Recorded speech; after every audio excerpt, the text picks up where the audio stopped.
وہ کتنا دل گداز لمحہ ہے۔ قرآن نے اس منظر کو بیان کیا کہ جب حضرت خلیل اللہ نے خواب دیکھا، اپنے بیٹے کو ساتھ لے کر کے وادی منع میں پہنچتے ہیں، اور جو ارادہ تھا، عزم مصمم تھا، اس کا اظہار اپنے بیٹے کے سامنے کیا تاکہ اس نیکی میں بطیب خاطر یہ بھی شامل ہو جائے۔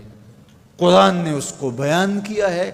ایسی انوکھی کہانی آپ کو کہیں نہیں ملے گی، ایسی سچی کہانی اور عظیمت کی دل آویز داستاں کہ باپ اور بیٹا دونوں بیٹھ کے گفتگو کر رہے ہیں۔ کیا گفتگو ہے؟ باپ کہہ رہا ہے کہ یا بنیا، اے میرے بیٹے۔ جو اہل زبان ہیں وہ اس کی نزاکت کو اور اس کی لطافت کو سمجھتے ہیں کہ یا بنی نہیں کہا گیا، میرے بیٹے نہیں، یا بنیا۔ جس طرح ماں لاڈ سے اپنی بیٹی کو بیٹی نہیں کہتی، میری بچڑی کہتی ہے، تو جب وہ بچڑی کہتی ہے تو اس کے اندر گوند گوند کے محبت رکھی ہوئی ہوتی ہے۔ تو یہاں ذرا لفظ دیکھیے، یا بنیا، اے میرے بیٹے۔ اللہ اکبر۔ اردو کے دامن میں کوئی اتنی وسعت نہیں ہے کہ ان لفظوں کی تعبیر ہو سکے جو شہد ان لفظوں سے ٹپک رہا ہے جو حضرت خلیل اللہ نے اپنے بیٹے کے لیے لفظ استعمال کیے۔ یا بنیا، اے میرے دل بند، اے میرے جگر کے ٹکڑے، اے میرے فرزند نونہال، میں نے خواب دیکھا ہے، اس خواب میں تجھے ذبح کر رہا ہوں۔ یہ خواب آپ یا میں دیکھیں تو ہم تو اپنی بیوی سے بھی اس کو شیئر نہیں کر سکتے، ہمارے رونگٹے کھڑے ہو جاتے ہیں، لیکن بیٹے سے کہہ رہا ہے۔ اور محض خواب کسی تفنن طبع کے لیے نہیں ہے یا محض کوئی بات سمجھانے کے لیے نہیں ہے، اس کی تعبیر کی طرف بچے کو لانے کے لیے سنایا جا رہا ہے۔ کہا بیٹا میں نے ایک خواب دیکھا ہے۔ خواب کیا ہے؟ کہ میں تجھے ذبح کر رہا ہوں، اب تو بتا تیری رائے کیا ہے؟ اللہ اکبر۔ اب باپ بیٹے سے کہے کہ میں تجھے ذبح کرنا چاہتا ہوں تو بیٹے کا رد عمل کیا ہوگا؟ کوئی بھی تصور اپنے بیٹے کو کر کے سوچے کیا رد عمل ہوگا؟ اس کی آنکھیں پھٹی کی پھٹی رہ جائیں گی، وہ باپ کے ہوش و حواس پہ شک کرنے لگ جائے گا، کہے گا کیا بول رہے ہو، ہوش ٹھکانے ہیں؟ باپ ہو، سفاک ہو، کیا لہجہ ہے تمہارا، مجھے ذبح کرو گے؟ لیکن یہ فیضان نظر تھا یا کہ مکتب کی کرامت تھی؟ سکھائے کس نے اسماعیل کو آداب فرزندی؟ اقبال پوچھتے ہیں کیا تھا جس نے اسماعیل علیہ السلام کو آداب فرزندی سکھائے؟ وہ مکتب کی کرامت بھی تھی اور وہ فیضان نظر بھی تھا۔ فیضان نظر باپ کا تھا اور پہلا مکتب ماں تھی۔ سیدہ ہاجرہ نے سکھایا تھا باپ کی بات کیسے مانی جاتی۔ جو مائیں بیٹوں کو، بیٹیوں کو باپ کی اطاعت سکھاتی ہیں، وہ مائیں اپنی اولاد کو فرما بردار پاتی ہیں۔ ماں کے ہاتھ میں اولاد کی تربیت کا جوہر ہوتا ہے۔ یہ سیدہ ہاجرہ کی تربیت بول رہی ہے جب باپ نے کہا بیٹے میں تجھ کو ذبح کرنا چاہ رہا ہوں۔ کتنی بڑی بات ہے، آنکھیں پھٹی کی پھٹی رہ جاتی۔ یہاں بیٹا کوئی جواب نہ دیتا، اس سکتے کے عالم میں گردن جھکا دیتا۔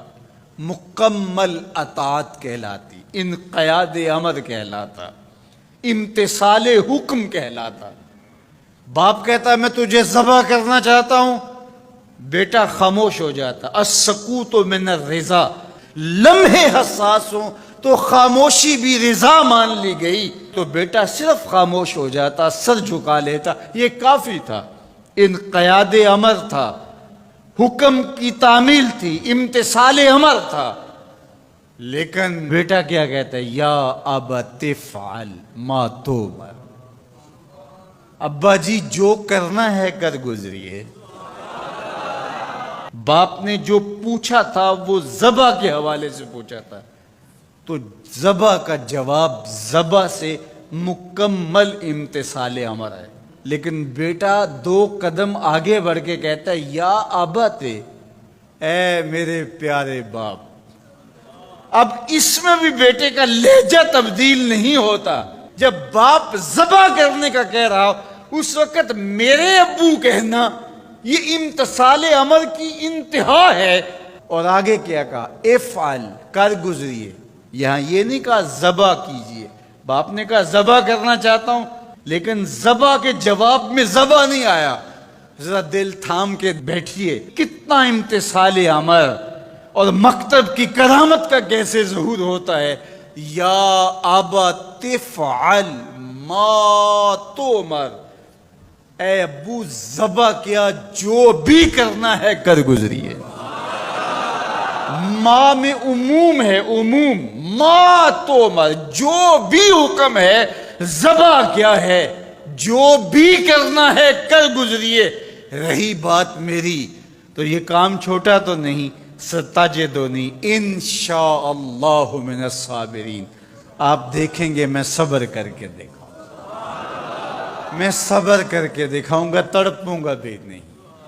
اب یہ منظر قرآن نے بیان کیا. فلما اسلم، جب دونوں نے طے کر لیا. کیا طے ہوا؟ فلاں نمبر کی گاڑی خرید لے نہیں، فلاں پلاٹ خرید لے نہیں، فلاں پلازا لے لے نہیں. باپ اور بیٹے کی وادی منع میں بات کیا ہوتی ہے؟ باپ کہتا ہے میں تجھے ذبح کرنا چاہ رہا ہوں، بیٹا کہتا ہے میں ہونے کے لیے تیار ہوں. آپ دیکھیں گے کہ میں جنبش نہیں کروں گا. اب قرآن نے یہاں جو لفظ استعمال کیے ذرا لفظوں پہ ہو. فلما اسلم، یہیں سے اسلام ہے. اسلام یہ ہے یار کے آگے سر تسلیم خم کر دینا. من مانی کا نام اسلام نہیں ہے، اللہ رسول کی اطاعت کا نام ہے.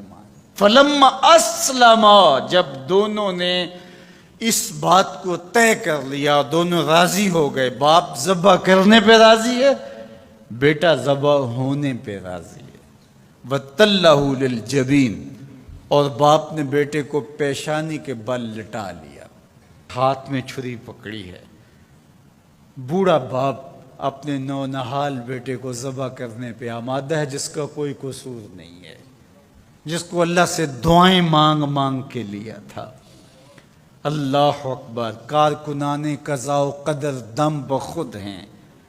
آسمان بھی سوگ کی چادر اوڑے ہوئے، وادی منع تھر تھر کانپ رہی ہے. رضوان جنت اور حوریں سسک رہے ہیں، مالک قیامت آنے والی ہے.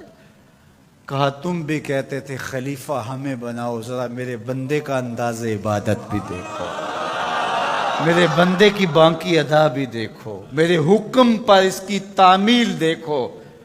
اللہ اکبر. حضرت خلیل اپنے بیٹے کو لٹا کے ہاتھ میں چھری پکڑے، بیٹے کو ذبح کرنے کے لیے آگے بڑھتے ہیں. ہاتھ میں چھری لیے ہے اور گردن پہ رکھتے ہیں، اور پوری قوت کے ساتھ چھری کو گردن پہ پھیر دیتے ہیں، لیکن ایک بال بھی نہیں کٹتا. اس کا یہ مطلب ہی کہ چھری نے اب کام نہیں کیا، میں کیا کروں. کہا شاید میرے دل میں کوئی ایسی بات آ گئی جس سے چھری کو روک دیا گیا. جلدی سے چھری کو پاس پڑی لکڑی یا پتھر پہ مارا. لما تقطعی یا سکین، اے چھری کاٹتی نہیں ہے. آواز آئی الخلیل یامرنی والجلیل ینہانی. خلیل کاٹنے کا کہتا ہے، جلیل کہتا ہے خبردار ایک بال بھی کاٹا. پھر تیز کرتے ہیں اور دوبارہ چھری گردن پہ رکھتے ہیں. اللہ اکبر. گلا کٹ جاتا ہے، خون بہنے لگتا ہے. حضرت خلیل خوش ہو جاتے ہیں، آنکھوں سے پٹی کھول دیتے ہیں. لیکن منظر کیا دیکھتے ہیں کہ جس کو ذبح کیا وہ بیٹا نہیں، وہ تو دمبا ہے. اور حضرت اسماعیل پاس کھڑے مسکرا رہے ہیں. بے ساختہ زبان سے نکلا اللہ اکبر. حضرت اسماعیل بولے لا الہ الا اللہ واللہ اکبر. جبریل امین جو دمبا لے کے آئے تھے وہ بھی پاس کھڑے اور مسکرا رہے تھے، بولے اللہ اکبر وللہ الحمد۔ اب ابراہیم علیہ السلام کی سرشاری کا عالم جبریل امین موجود ہیں اور دمبا پڑا ہوا ہے۔ اب ظاہر ہے بات سیدھی سیدھی ہے کہ اللہ کے حکم سے سب کچھ ہوا۔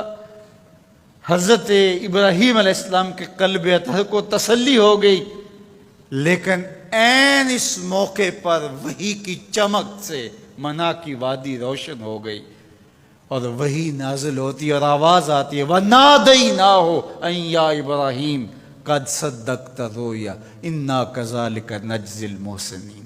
عین اس موقع پہ ہم نے بھی آواز دی، ابراہیم بس بس تو نے واقعی خواب پورا کر دکھایا، ہم نے تیری سنت کو قیامت تک باقی رکھا اور اس تیری نشانی مٹنے نہیں پائے گی۔ صدیاں بیتنے کے بعد آج بھی منا کی قربان گاہ سے لے کر دنیا کے آخری کونے تک سنت ابراہیمی کو زندہ کیا جاتا ہے۔ اللہ اکبر، کتنا جگرا تھا اس باپ کا اللہ کی رضا کے لیے۔ خلت کے تاج یوں نہیں ملتے، عظمتوں کی معراج یوں نصیب نہیں ہوتی۔ باپ بیٹے کو ذبح کرنے کے لیے آمادہ ہو جاتا ہے۔